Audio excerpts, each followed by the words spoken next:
What's up guys, Tyrai521 back for another LEGO custom painted minifigure showcase, and this time around we have my LEGO custom painted Fargo minifigures part 2. Now just recently, over this past summer, I completed my second viewing of the Fargo TV series. It just basically confirms what I thought before. One of the best written TV shows currently gracing our television sets nowadays. I watched it through with my dad. It was his first time viewing it. As I said, it was my second viewing. Just an absolute, like I said, the writing's incredible, great acting. I love the anthology format of it. And of course, I'm Minnesotan too, so it's kind of nice to see a light shined on this part of our country, or whatever, you know, where I come from. And just an overall great story. And I've been wanting to update these figures for quite a while, as for the longest time I viewed my Part 1 showcase of these guys as one of my weakest figure showcases I've ever done. Just something about they seem very amateurish, if I'm being honest, looking back at them. So I used rewatching the series as an excuse to kind of get off my butt and start making these guys, start making them better, and I am very satisfied with them. So let's jump right into it with Marge Gunderson. Starting out here, we have Marge Gunderson, our very pregnant police chief from the Fargo film, played fantastically by Frances McDormand. Just a very lovable character, kind of the heart and soul of the Fargo universe. I would say my old Marge figure, more so than any of my other Fargo figures, least resembled the character in Part 1, so I made sure to definitely fix that in this one. So if we'll start out, we'll go from top to bottom, which is kind of different than what other customizers do in their showcases, but whatever, we're gonna be different. Starting out with her face, it's a Molly Weasley face from Harry Potter, of course, with the hair sculpted on.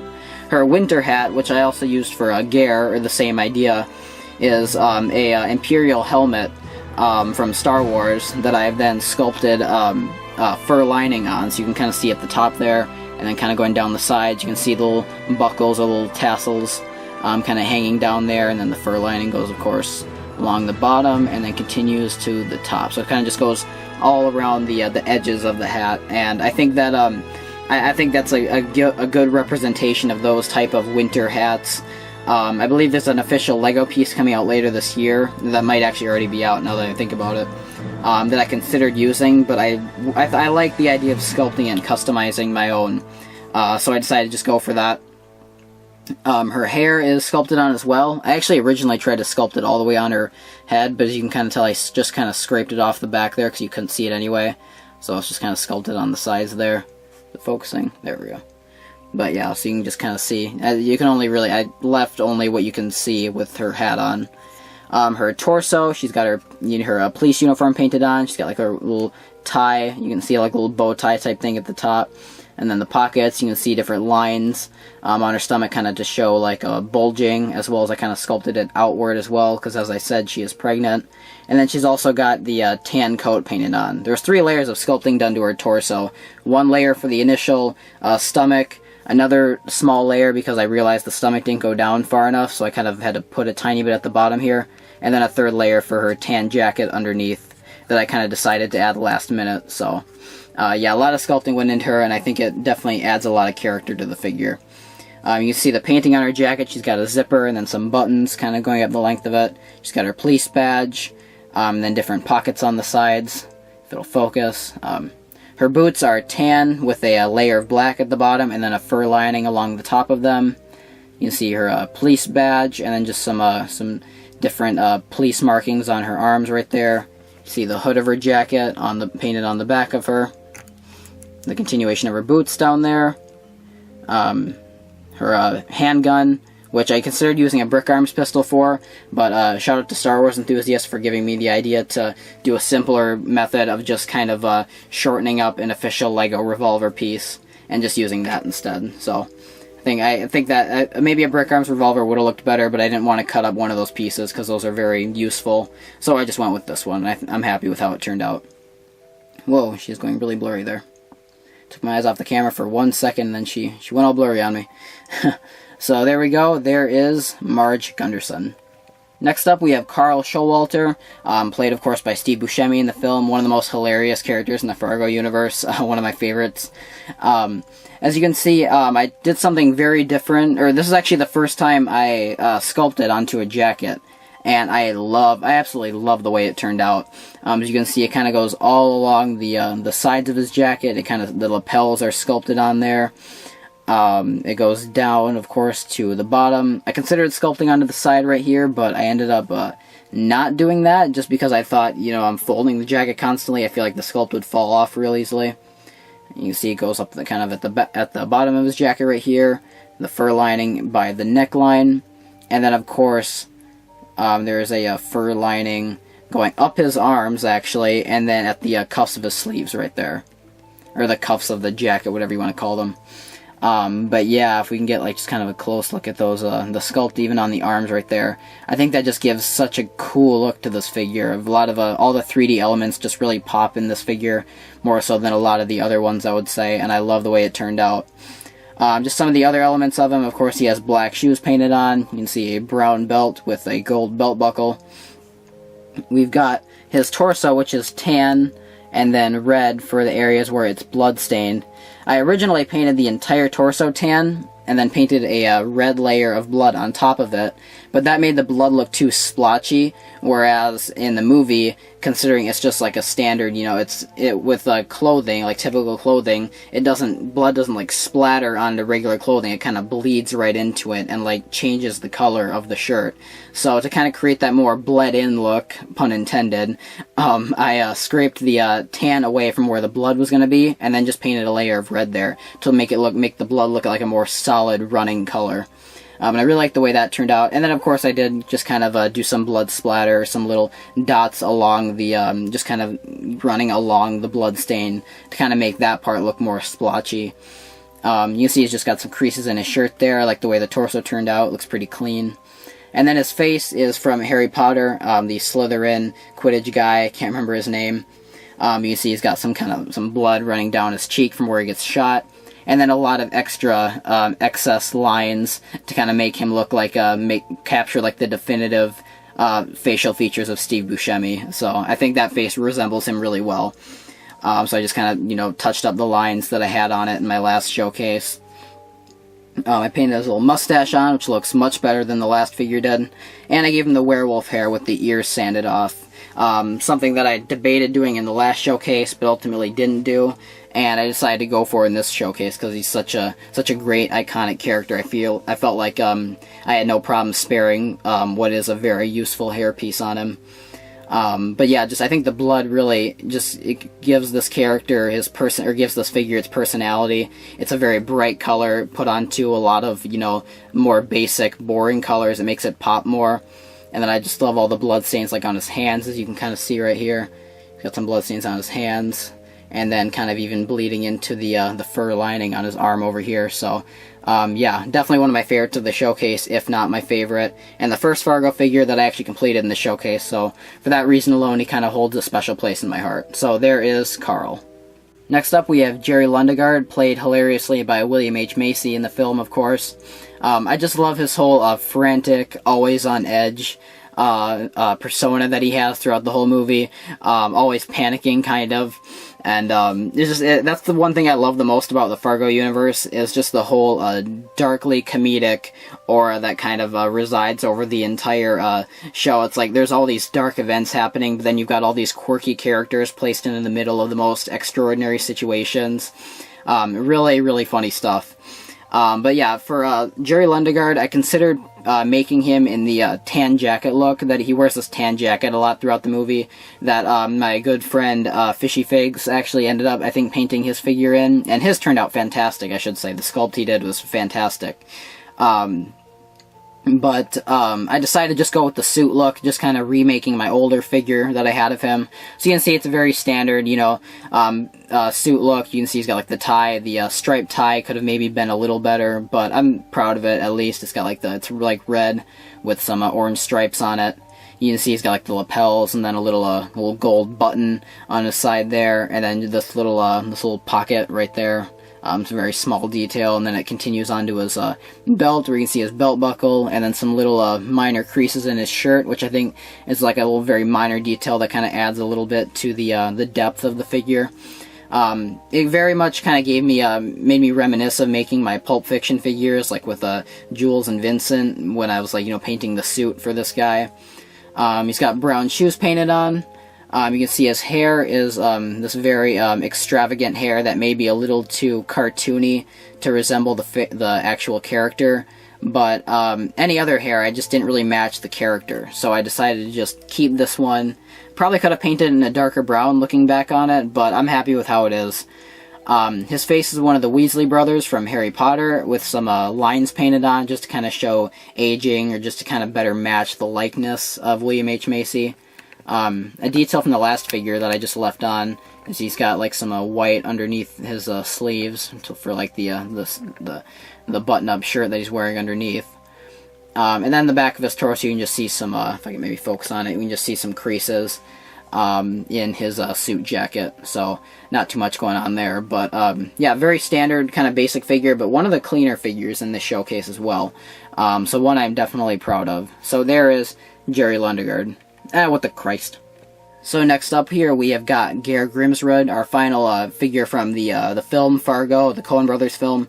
And I originally didn't make this figure just because I kind of always viewed him as Carl's sidekick in the movie. But rewatching the movie, they clearly give a lot of focus to him, and you can see like his mental state kind of like deteriorating over the course of the movie, and just his you see his insanity boiling over until the point where, of course, he kills Carl with the axe. So yeah, they do give a lot of focus to him, so I felt he did warrant a figure, just because I love the character. Rewatching it too, he's got a very funny personality, or lack thereof. But yeah, just a really cool guy, played by great actor Peter Stormare. So I painted him in the in the outfit he wears in the iconic wood chipper scene.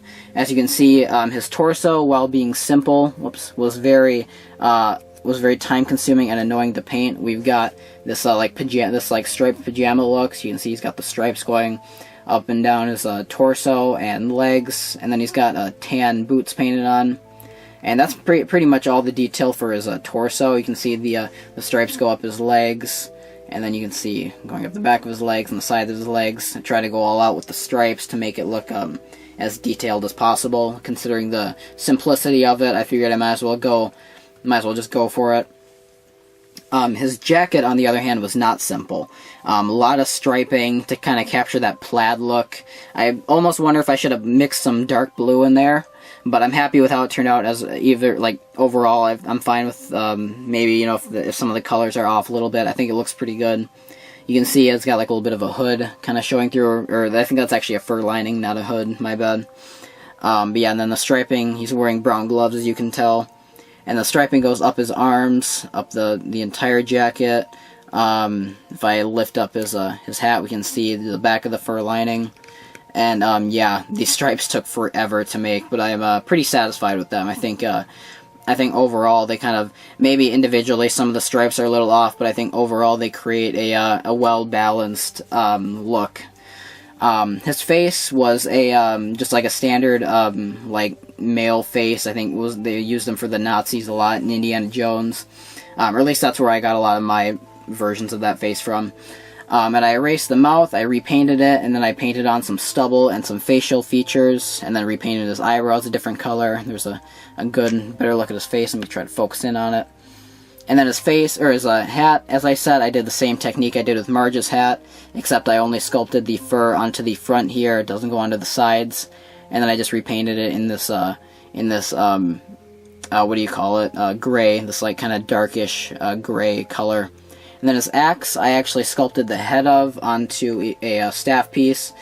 Again, another shout out to Fishy Figs for that idea.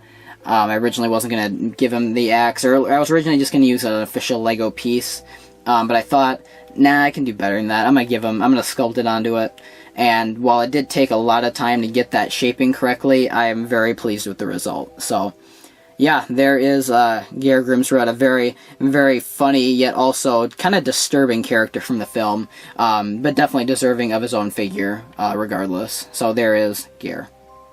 So starting out with our Season 1 figures, first up we have Lester Nygaard, and big shout out to Brickophilia, a very popular customizer on Instagram and Flickr and whatnot.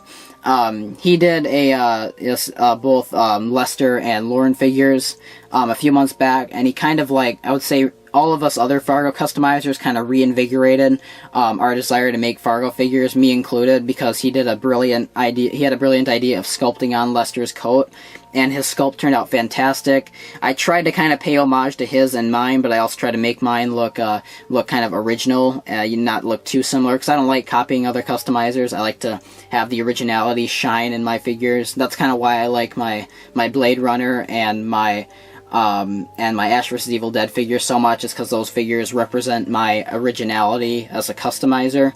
But I definitely did try to kind of pay homage to his as well. So a huge shout out to him for kind of giving us all the idea to do that, to sculpt on the jackets. But yeah, so for the sculpt, as you can tell, sculpting is a big winter jacket. It just kind of, it's kind of self-explanatory. You can see he's got the pockets that kind of stick out quite a bit. You know, one of those big, puffy, Midwestern jackets going. You can see on the arms, we also got the idea, or I also got the idea for the little lines, kind of showing the stitching on the jacket, so the kind of lines that are jutting out as far as, you know, like the creases and whatnot. You can see the hood kind of arcs onto his shoulders there, and then kind of comes down. And the back of the sculpt, I think, is actually the best part of this, personally, especially with like the hood there, and then the different kind of the creasing in the black. I just overall really like the back sculpt, probably more so than the front sculpt. You can see his arm right there, and then you can also see on his hand a minor detail of the wound that he suffers, the festering wound, Fester Lester, the festering wound that he gets from the shotgun pellet, from the shotgun that Lorne shoots, when the pellet kind of like bounces into his hand, and it gets all infected and sends him to the hospital halfway through the season. But yeah. So that's it pretty much for the sculpt. Very happy with how that turned out. That was one of the most challenging things that I faced going into making these figures, but I think once I sculpted it, I was like, I don't know why I was dreading this. This was actually fairly, not simple, but I was so dreading making it, and I was happy to find out that I got it pretty decent all in the first try. So, very happy with that. He's just wearing brown shoes. In fact, I don't even think I touched up the shoes at all from the last part. I think they're just the same shoes the last figure was wearing. Painting on the torso was actually harder than sculpting the jacket, because I painted it after the fact, after I sculpted the jacket. So I had very little room to work with. I tried my best. There's a little area, kind of like right here, kind of like right above my finger, where the black paint wasn't cooperating with me, and something was kind of, I was trying to scrape something off, and it was just, like, smearing the paint. It was definitely a challenge to get past, but I think overall I did a pretty decent job. You can see it's, like, half buttoned up, his like suit jacket, and then he's got like a white shirt underneath with a striped tie, and then you can see like the lapels of his shirt, and then his skin showing through at the top right there.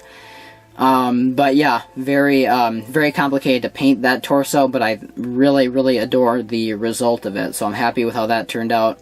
His face is, of course, Bilbo's face from The Hobbit, because, of course, played by Martin Freeman, same actor.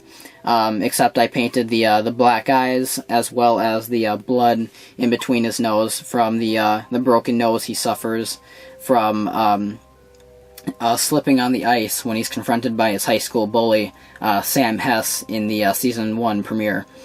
So there's that. His hair is the same hair as the last figure, except I just sanded it down a little bit more, and I believe I repainted it a different gray color, like a lighter gray. Although, don't quote me on that, because I can't remember. I know I touched it up if I didn't repaint it, but I believe I repainted it like a different gray. And then I also painted his eyebrows light gray, or whatever shade of gray I used for his hair as well. So yeah, once again, huge shout out to Brickophilia for just overall inspiration for this figure. And yeah, he's definitely one of my favorites from this showcase. So there is Lester Nygaard. So next up we have Lorne Malvo, kind of the yin to Lester's yang, or however that works. Basically, a very malevolent force that comes into his life and completely wreaks havoc and exposes elements of Lester that he never knew about himself. Very much of a Breaking Bad-esque character transformation happens with Lester once he gets introduced to this character. But he is, of course, played by Billy Bob Thornton. And I will say I only chose to make these two from Season 1, whereas I made at least 4 or 5 figures from all the other seasons, and then of course the movie. Don't confuse that with me not liking not liking season 1 as much as the other seasons. Season 1 is actually my second favorite season, only behind season 2. But for season 1, I chose just to make Lester and Lorne, because I feel it's truly their story. Whereas, you know, I could have made figures like, I could have made Stavros, or I could have made Molly and Gus, or like Wrench and Numbers would have been cool. I felt like season 1 was just their story. It was kind of the events surrounding these two characters meeting each other. Whoops. And then what happens, of course, as a result of that. So maybe in the future I'll go back and I'll make some of the more iconic or the other characters. But for right now I chose just to make these two central figures. So, for Lorne Malvo, I actually based this outfit on a promo picture of him from Season 1.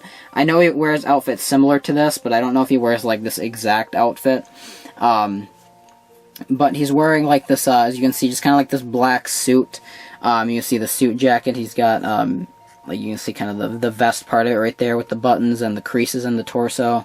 And then he's got this weird, like, little, this like turtleneck thing going that has this weird blue pattern, this swirly blue pattern kind of going up the length of it. It's very hard to tell, but the blue even kind of goes onto the neck part of his torso. You can see I painted black and then blue onto his neck, continuing the turtleneck look that he has going on.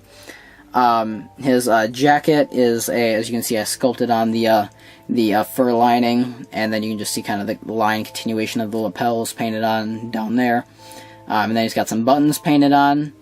Some buttons that maybe could have been a little bit cleaner, but they look fine either way, not too bad. You can see he's wearing black gloves, and then like gray arms, kind of match his jacket. A line going up his suit, and then the you can see the fur lining at the neckline of his jacket. His little pistol with the silencer is, of course, an homage to the famous elevator scene that we see in Season 1, the Episode 9, I believe. One of the more shocking elements, one of the more shocking parts of this show. One of the first moments that truly made me, like, truly caught me off guard and made me realize that this show was something special.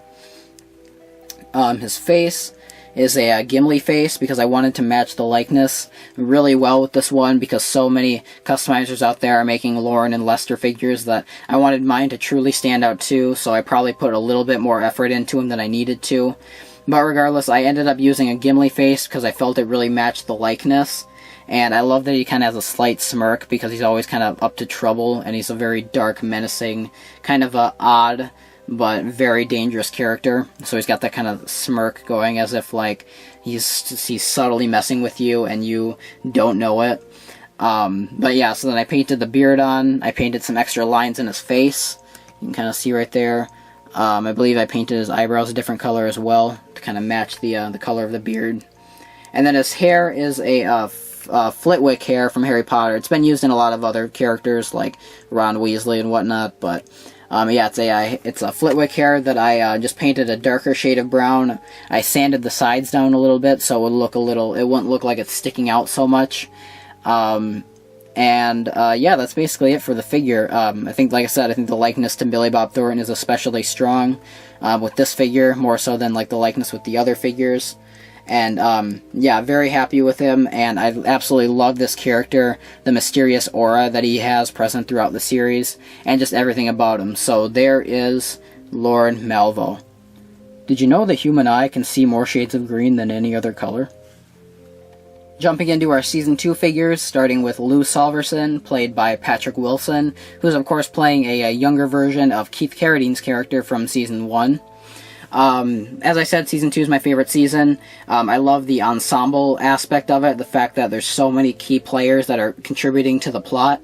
So for that reason alone, I actually have the most figures based on Season 2, with 5 figures, each representing a different faction of the different organizations that are kind of at play here. Representing the cops, I've chosen our chief, pretty much what I would consider our main character of the ensemble, Lou Solverson here.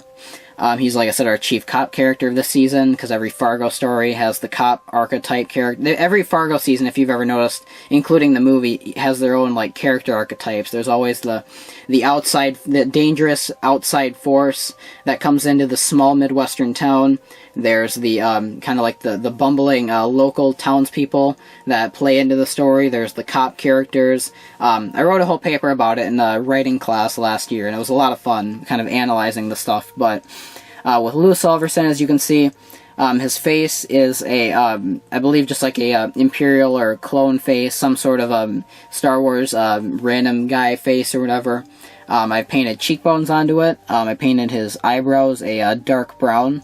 And then his hair is a Superman hair, actually with the little spit curl cut off to kind of represent the very clean-cut nature he has, the very combed and gelled hair look that he has. His torso, as you can see, has a lot going on here. You see some different lines and creases in the shirt. You can see his brown tie going down there. The pockets with some lines going through them and some gold buckles in them. His police badge, you can see his lapels of his jacket, or of his shirt, I'm sorry. And then little skin showing through the top there. And then kind of hard to tell, but he's also got some brown lines at the top of his torso as more detail of his cop uniform. He also has a brown belt, or a black belt painted on with a gold, or silver belt buckle. I'm getting all the colors wrong here. Black shoes. His jacket, you can see the zipper, kind of like the zipper and the buttons going up the length of it. You can see his little police badge right there, and then the fur lining sculpted onto the side right here, as well as a little name badge right there. He's got a revolver piece that, of course, is from Brick Arms. This was the piece I was talking about. I almost used for Marge's gun, but I didn't want to cut one up because it's such a valuable or such a useful piece. You can see he's got little badges painted on the side of his on the side of his arms as well. A little zipper, very minor detail I almost forgot to mention right there. Fur lining, kind of going around the length of his, kind of going by his neck right there. You can see once again the another badge right there. Oh, excuse that voice crack. Wow, that was bad. But yeah, like I said, I really tried my best to capture the very bright brown, like the reddish brown look that the police uniforms in this season had. It was a very distinctive and interesting color that they had for them, and I feel like Lego's brown represents that very well, that bright reddish brown. However, I wish the color I used for the jacket would match up with what I'm trying to go for a little bit more there, but it's a little too dull in terms of its shade of brown that it is.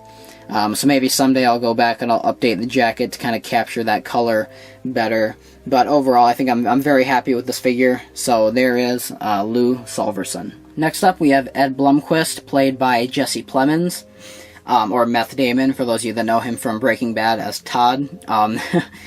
This guy, he's kind of representing our small townsfolk that kind of get involved or get mixed up in all the craziness.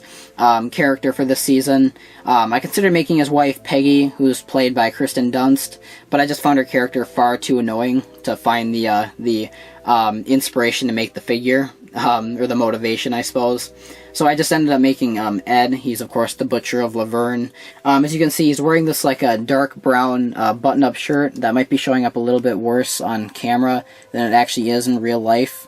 I can't tell right now just looking at my camera, but I know when I tried to film the showcase before, the torso, because I did multiple layers of paint onto it, ended up kind of looking really, really kind of gross and grimy under the light. So hopefully it looks good from this. Hopefully it looks good to you guys from you seeing it whenever you're watching this video. But yeah, so it's like you can see I put a lot of creases into it. He's a little bit of a heavier guy, so I kind of, or at least in the show he is. So that's kind of why I like had some of the lines like going, like kind of like these two right here, kind of going like more inwards, as if like he's kind of like stretching the shirt. You see he's got a t-shirt underneath and the skin showing at the top right there. His face is a Ron Weasley face, where I have erased the mouth and kind of painted on my own. I painted the eyebrows to match the hair, which is a Han Solo hair, which I had to order specifically for this figure, because he does have that very distinctive, well, I'm losing focus here. He has that very distinctive kind of curl thing going that this hairpiece represents very well. His jacket is definitely one of my least favorite aspects of any of these figures. It's the color. I didn't have the arm piece with when I went to get the construction paper, and it doesn't quite match that well at all, but I think it looks fine. And then I also tried to do some weird black lines, like some creases in the jacket that just ended up looking weird. I don't normally do those on jackets, but I thought I would try it this time, and it just kind of looks odd. But regardless of that, I think like the lapels and the little pockets that I painted on the jacket look pretty good, and I think it looks fine overall. But it's definitely one of the weaker aspects of the figure. He's got kind of like a burnt orange belt painted on. You can see the little belt buckle at the bottom there. Maybe if I can focus. His pants were actually painted in a dark blue because I ran out of dark blue pant pieces. So I painted brown shoes onto him. If we turn around the figure, he's got, you can just see like the back collar of his shirt with his other face, which isn't really meant to be used, but you can use it, I suppose. And then just kind of a creasing line in the back of his jacket. But yeah, certain aspects of this figure definitely could have been improved, but overall I am very happy with him, and I really like this character in the show as well. He's a very relatable, kind of the everyman character. So yeah, there is Ed Blumquist. Next up we have Mike Milligan, portrayed brilliantly by Bokeem Woodbine, who many of you may recognize from Spider-Man Homecoming, or as the guy that looks a lot like Dave Chappelle but isn't Dave Chappelle. That'd be so cool, though, to see Dave Chappelle playing a character in Fargo. I mean, we're getting Chris Rock in Season 4, might as well. But yeah, this guy is representing our like a faction, the Kansas City mob. As I said, each figure from this showcase is kind of representing a different faction of the groups at play in the mob war in Season 2 that takes like the center stage, or the center focus. And this figure, I could not be happier with how clean he turned out, and he's definitely my best Season 2 figure and one of the best in the showcase. So if we start with his face is, I believe, the Santa Claus face from the collectible minifigures. As you can see, his skin is painted brown. Obviously, LEGO doesn't really make... I have very few brown faces in LEGO, so I have to resort to painting yellow faces. You can see he's got some... kind of hard to tell with the lighting, but he's got some black wrinkles kind of painted in his forehead. His eyebrows are kind of painted smaller than the official figures, or the face that I based this on, or that I painted over. He's got sideburns painted on that kind of connect to the hair. Looks pretty seamless, I would say. I'm pretty happy with him. You see his smile is the reason I actually chose this face in the first place, because he's always got the, he's always kind of smiling and telling riddles and speaking in riddles. Very much like Lorne Malvo, just not as much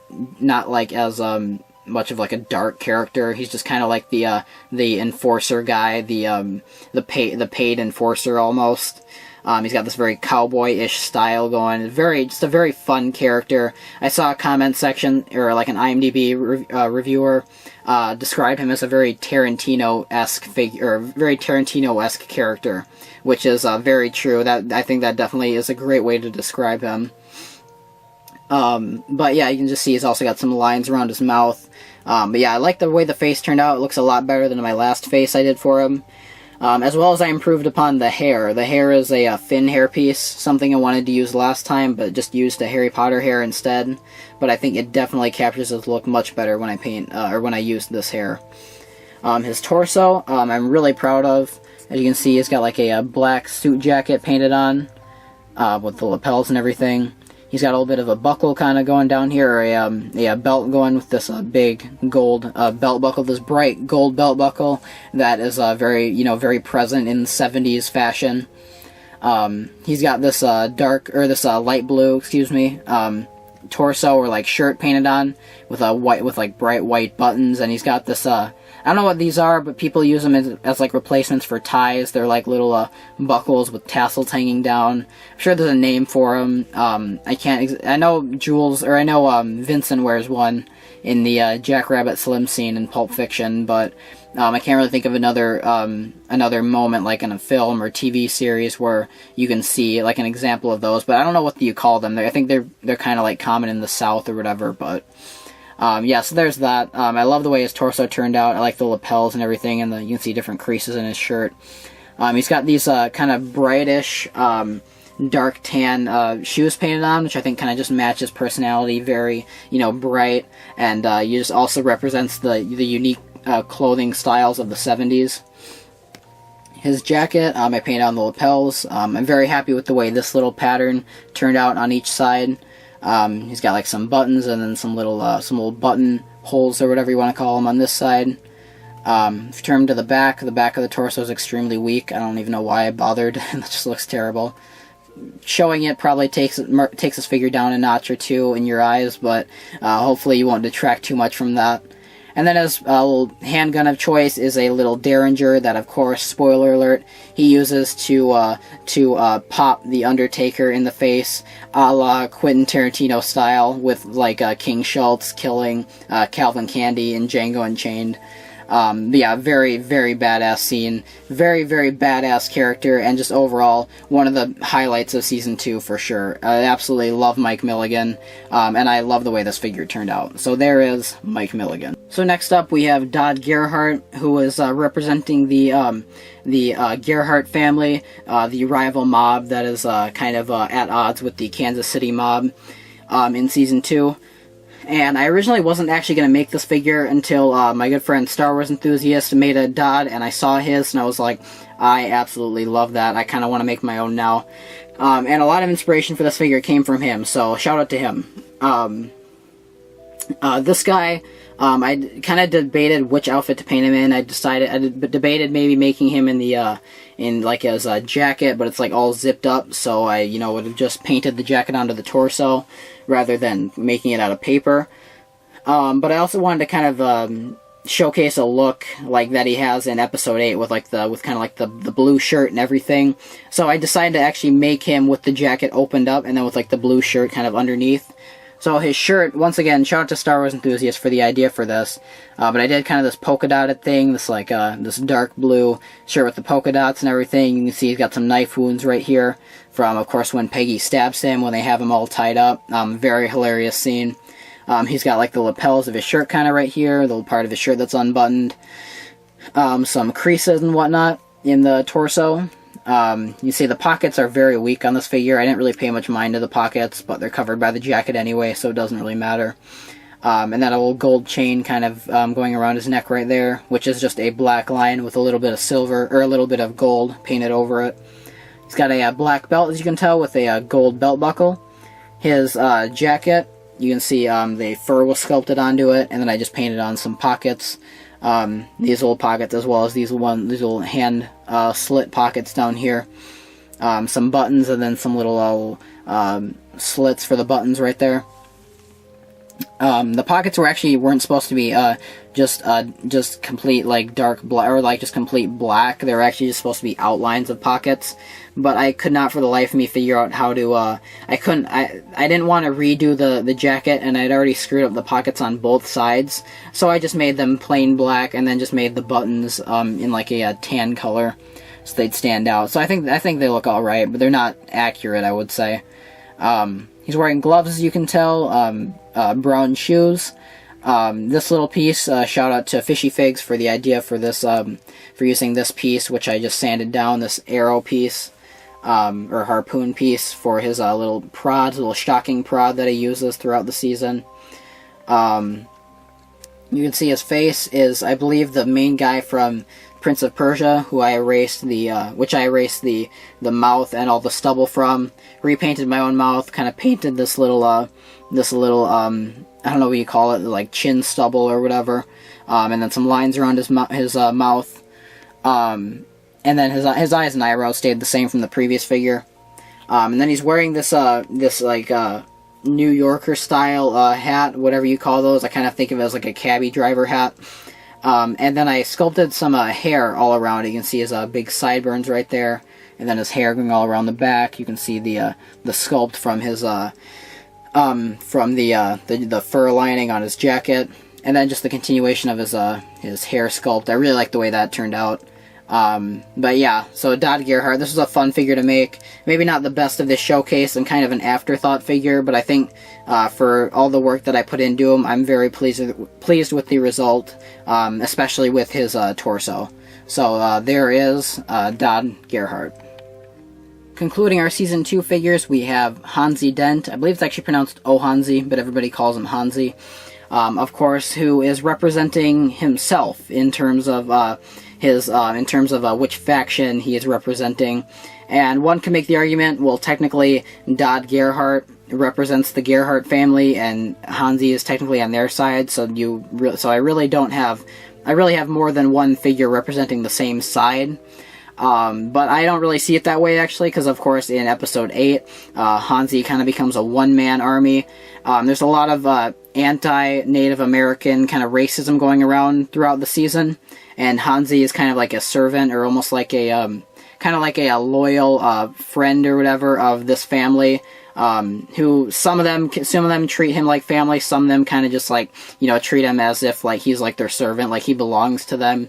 And he's a very, very strong, very powerful, very menacing character who eventually, after facing so much, just snaps, becomes a one-man army, sets out to wrong everybody that's wronged him in the past, and goes through one of the coolest character transformations, or not really even a transformation, just one of the coolest character arcs I've ever seen. And for that reason alone, Hansi actually is my favorite character in the Fargo universe. Not just counting the movie and the TV series. And so, big shout out to Zahn McLaren, the actor that played Hansi, as well as Noah Hawley and the writers and everybody. You created such a fantastic, very creepy, very menacing character, and I absolutely love him. And he's a perfect character. I absolutely love his whole presence in the show. So enough gushing about the character. As for the figure, as you can see, he's painted in this what do you call it? Like a jean shirt type of look, this button-up jean shirt, which is why I used light gray lines instead of black lines to kind of represent that stitching look. You see he's got some pockets painted on there, some different creases at the bottom of his torso. A little bit, he has like a t-shirt painted underneath, and then his skin showing through at the top there. His face, it might not be showing up super well on camera because I think I had to repaint a little portion of it above the mouth, so that looks a little messy right there. But when you look at it in person, I think the face is probably the best face I've painted in a very long time. It's one of the best, yellow faces I've ever painted.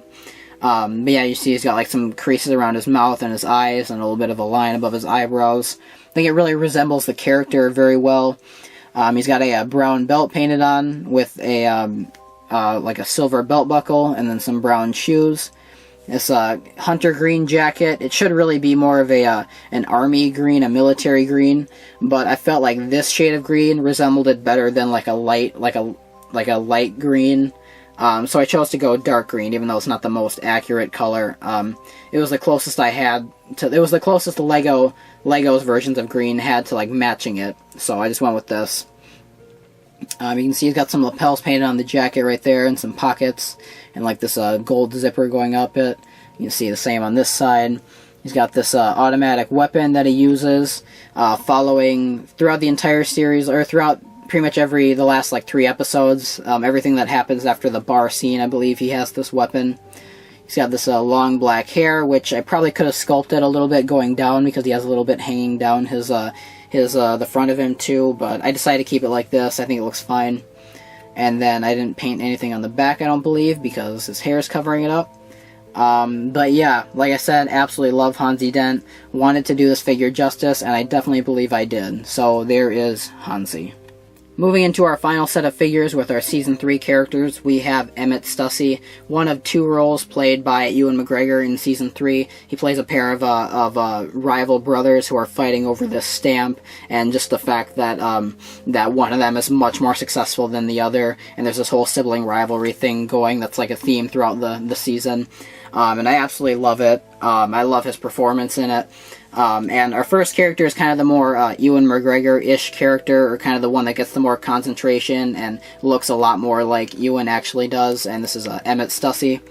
So he's painted in, I should say right now, spoiler alert for those who haven't seen the season, both Emmet and Ray are painted in the outfits they wear during Ray's death scene in episode 6 of Season 3. And I absolutely love the poetic nature of it. I'll kind of get into that more when I get to Ray. But I wanted to kind of base both their outfits on the same scene, like on a scene that they're in together. And I love this scene so much. It's probably my favorite scene of Season 3. So I chose to base their outfits on that particular scene.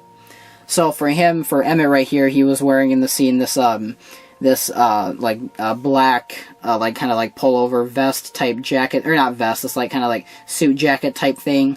So that's what I painted him in. As you can see, like the lapels and the little pockets right here. He's got a gray vest underneath there, and then underneath that he's got this white button-up shirt and then some skin showing through at the top. He's not wearing a belt buckle or a belt at all in the scene, not that I could see from the reference pictures at least, so I just kind of painted a little line and then a little button right there for like the top of his pants. He's got brown shoes painted on. If we go to the back of the torso, very similar to how I painted Jerry's torso, and then you can just see the continuation of the black suit jacket on his belt area right there.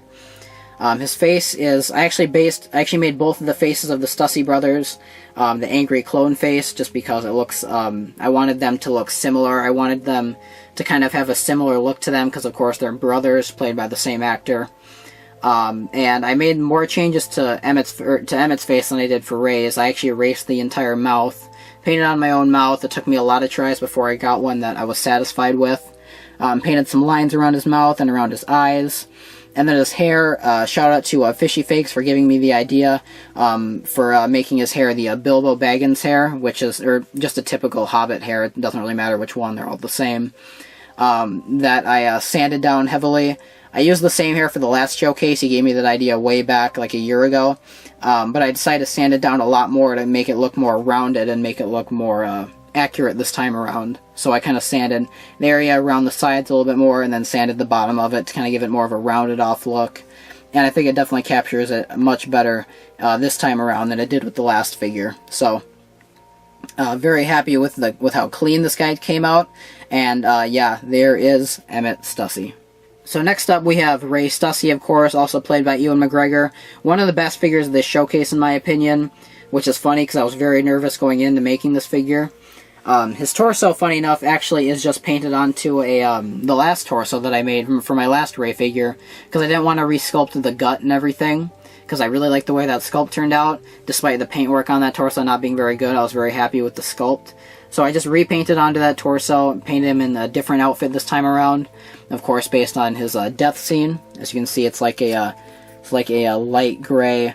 The jacket's not wanting to move, but it's like a light gray button-up shirt, and then like a like V-neck gray shirt kind of underneath right there. As you can see, he's got some skin showing through at the top right there. His torso is kind of like, or his jacket is like a leather, or like a brown leather jacket, so I kind of did my best to represent that with some different lines and whatnot going up his torso. You just see some more lines on the back, and then the kind of like the part of his collar right there. With his face, also a angry clone head, but for this one I left the mouth the same, and I kind of just painted the eyebrows different. I made some different creases in his face, with the like around his mouth, and kind of some like anger lines at the top of his forehead right there. Idea I got from Fishy Figs is the liver spots on the side right there, and I love his sculpted hair. I think it came out really good. It looks really accurate to the character, and I am super happy with this hair sculpt. I especially like the arch that it kind of takes right here. Like I said, I think I really captured the look of his hair, the character, really well here, so I'm really happy with how that turned out. Once again, similar to Ed, I just painted his legs, which were originally, I think, like a bright blue. I just painted them in a dark blue to give them a jean look, and then painted brown shoes on. And his accessory is the stamp that they are fighting for, that Emmet and Ray are at odds over. And I love the poetic nature of his death. They're shoving it back and forth between each other because, you know, they're both trying to be really humble about who it belonged to, you know, whose right it is to have it. So, you know, Emmett's trying to give it to him to kind of say, you know, it's yours, let's end this rivalry. And Ray's like, no, you can't give it to me because it was mine from the start. You have to admit that this always belonged to me. So they're shoving it back and forth. Emmet shoves it at Ray and it flips up and the glass shatters over his face. And then a piece of glass gets caught in his neck. He takes it out, and then he just bleeds to death basically on the floor, saying Emmet's name over and over again.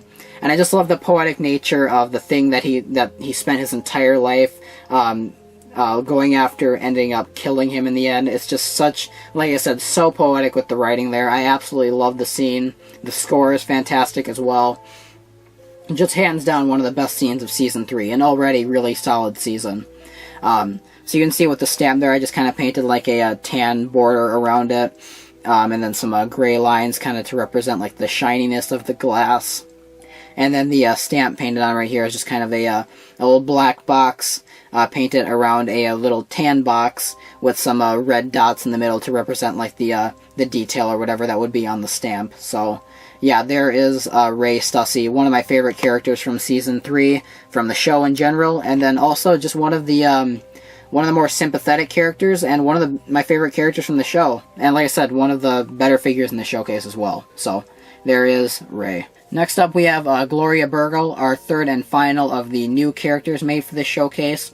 I originally didn't make her the last time because I just saw her as like the cop archetype that we have every season, and I didn't really have much motivation to make her. But rewatching the season, she's definitely my favorite cop character since, maybe even since Marge. I might even like her as a character more than Lou in Season 2. So, she's definitely one of the better. They give her a lot of focus. There's a lot of storyline with her that I passed off at first about her like trying to find herself and feeling invisible in the world. But rewatching the show, I realize is truly compelling, and there's some really great scenes revolving around her. And a great episode in episode 3 that's just centered on her as well. So, just an overall really great and strong female character too as well. So something I did differently with her from my other cop figures is rather than making her with her jacket, I just kind of made her in her police uniform without the jacket because I wanted some variation in the looks of my cop figures. And she doesn't wear the jacket that often as well. A lot of the times we see her, she's inside interviewing people or like trying to connect the dots on something, and she's not wearing her jacket, so I kind of just decided to paint her in that because we see her more often like that. So as you can see with her torso, you've got like just, you know, the kind of the typical cop torso thing painting going. You've got the pockets, and you can see like some buttons going up the length of her shirt right there, and the lapels. Her little police badge right here. Something different I did is I made her microphone. You can see her little walkie-talkie. You can see the little squiggly line kind of representing the cord going up her torso, and then the sculpting of the microphone right, or the walkie-talkie right there. The little, her belt, as you can see, has like this little belt buckle and some little silver dots for detail or buckles or whatever those are. She's got this little pocket thing sculpted on right there. If we turn to the side, you can see she's also got another pocket sculpted on the back of her belt right there, as well as just some detail in the back of her torso. And some more creases and whatnot. I like the way the dark tan works, like as the creases, contrasting against the black lines, which are kind of resembling the details of the suit. You can see she's got a little, what would be an American flag painted on her arm right there, which is, I went the lazy route with it, and then a little police badge painted on her other arm right there. Her legs are just dark brown legs with black shoes painted on, a black belt. And then these little dark, if I can move her arms up, these little dark tan lines kind of painted on the sides right there as like part of the lining or the detail of her suit, her police uniform. You can see some other brown lines at the top of her torso, similar to what I did with Lou. And then her face is just like a typical female face with some lines painted on the side of kind of like her like cheekbone lines. And then I sculpted on her hair, something that I was kind of worried about doing. Especially like compared to like sculpting on other figures' hair, I wasn't too concerned, but with hers, considering it's female hair, there's a lot more detail involved in it. This one I was a little bit nervous about, but I really think I captured her hairstyle pretty well. See, it's kind of all like parted to one side right here, and you just kind of see the back of it. There's even a little part of it that's kind of sticking out in the back, which is kind of like looking at reference pictures what her hair kind of looks like. And I think overall this is just one of my better hair sculpts that I've ever done. So if I can maybe get a better focus on it right there.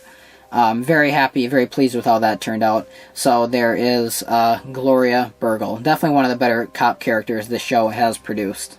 Actually zoomed out a little bit for our final figure of this showcase. V.M. Varga, played brilliantly by David Thewlis in Fargo Season 3.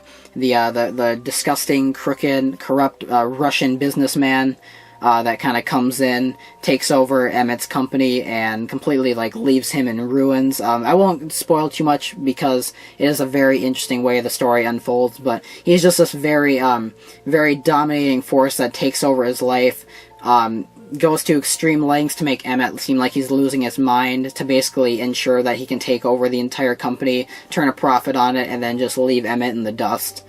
Very corrupt character, also very compelling, a very interesting and odd way in terms of his mannerisms and whatnot. But just, I absolutely love his performance. And my last figure of this guy, my last version of this figure, I absolutely hated. If you want to go back and look at that figure, it was just terrible. Very few elements of it were redeemable. I went the lazy route of doing the extended legs, and I was very, very dissatisfied with it. So I made sure to do everything right with him this time. If we open up his jacket right here, we can see I actually did a proper, the proper technique of extended legs following Lego-Matic 9's tutorial. The only way I varied or I differed from his is I just used flat tiles, so I didn't have to sand off or cut off the studs at the top of the tile. But yeah, I love the way the extended legs turned out. It was my very first time properly making them, and I think they came out really good, with the exception of maybe a little bit of the sculpt kind of sticking out right there at the top of the bottom of the legs, but. Regardless, I think they look very good. And then with this torso, you can see he's got like this vest that's kind of like half unbuttoned. You can see his like tie right there with some stripes on it, the creases in his torso, and then the lapels and everything. And you can see his brown belt. Part of the paint kind of chipped away right here, but it's like covered by the jacket, so I'm not too concerned by it. His jacket, as you can see, the buttons painted on, the lapels, the different creases right here in the form of dark gray or dark tan lines. This little button thing right there, I'm very surprised with how that little box came out. That was very surprisingly clean, and the lines were really thin for my painting style at least. I thought I was going to screw that up, but that surprisingly came out very well. They probably could have painted some extra detail onto his arms, but I tried and it just looked a little odd, so I scraped it off and just decided to keep him like this. He's got brown shoes painted on, as you can tell. I'm not sure if I pointed that out already. Whoa, whoops. Bumping the camera. What's wrong with me? But as you can see, if we turn him around, another shout out to Fishy Figs for giving me the idea to paint on this little robe tie type thing, whatever you want to call it. That kind of like ties his jacket together. I don't know, whatever you call those things. It was kind of like draping down his torso, or like his back throughout the course of the show, so I just painted that on there. As well as like the back collar of his shirt and just some more creases and whatnot. You see there's the side of him. And then his face, because he's got this really disgusting tooth, these really disgusting teeth throughout the season, I decided for his face to paint on... I decided to use this face from Indiana Jones, and then I painted over the bottom row of teeth. So he's just got these this row of top teeth showing, which is he looks very putrid or very disgusting. Then I just painted a bunch of creases and lines on his face to show the very, like I said, just various disgusting qualities, the very disgusting look that he kind of carries throughout the season. And then his hair I sculpted on. I'm very fond of the hair sculpt. It's a little hard to tell me if I tilt the camera up a little bit, you can kind of see it. But yeah, I'm very proud of the hair sculpt, with the exception of the amount of space I left for the sideburns right here. You can see it's very uneven. But other than that, yeah, I'm very happy with the face. It was, like I said, it was an Asian face too, because it was from Indiana Jones. It was one of the Shanghai Goons. So I had to like make the pupils bigger, but also make it look natural, like a normal figure. So it was very hard to get that to look good, but overall I'm very happy that I used this face. I'm very happy with this figure overall, and I think it's definitely a massive improvement over my previous terrible version of him. And I feel like I definitely did the character justice as well. So there is my VM Varga figure. We are now done with the showcase. That was the last figure I have to show you guys. There may be a part 2 coming out in a year or two whenever we get Season 4 released. As I mentioned earlier, Chris Rock's been cast, and hopefully it shapes up to be a great season. So maybe we'll see a part 2 showcase from me in the very near future. But until then, let's conclude this video. So there you guys have it. There are my Lego Fargo custom painted minifigures. And let me know what you guys think is your favorite one and down in the comments. If I had to pick a personal favorite, I love them all. I think maybe Carl was the first one that I ever finished of these guys, and I think that one was really a turning point in terms of like I think that was one of the first times I really saw a true improvement in my figures, just in general, the way I customize. I saw that figure and I thought, man, this looks like something I never could have produced a year ago. On the same strength, of course, I love the Stussy brothers. Something about the way they turned out I love. I got to do a lot of experimental stuff with Varga. I thought he was really cool, in terms of, like, doing the extended legs and whatnot. And just Marge, I think, turned out great. I love all of them, with the exception of, a couple, nitpicks I have with some of them here and there. I love them all. Huge shout out to a couple of Instagram users that helped me out with this showcase. Fishy Figs, Star Wars Enthusiast, and Custom Brick, and then Brickophalia, too, for doing his incredible Lester and Lorne figures. A lot of great friends there, a lot of guys that helped me out, and we swapped ideas for Fargo figures back and forth. Those are the only customizers I know that are also doing Fargo-related content in terms of, like, Lego figures. And yeah, highly recommend you guys check them all out. They're all really good friends, and yeah, great customizers as well. So thank you so much for watching. Thank you guys I just gave shoutouts to for the inspiration and for the help making these figures, and I really hope you guys enjoyed the video. More showcases to come. I can't guarantee when. I'm very busy at the moment in life currently. I'll have an update video coming out very soon, updating you guys and kind of giving you more details about that. But until that video comes out, thank you very much for watching. I will see you later. Peace out.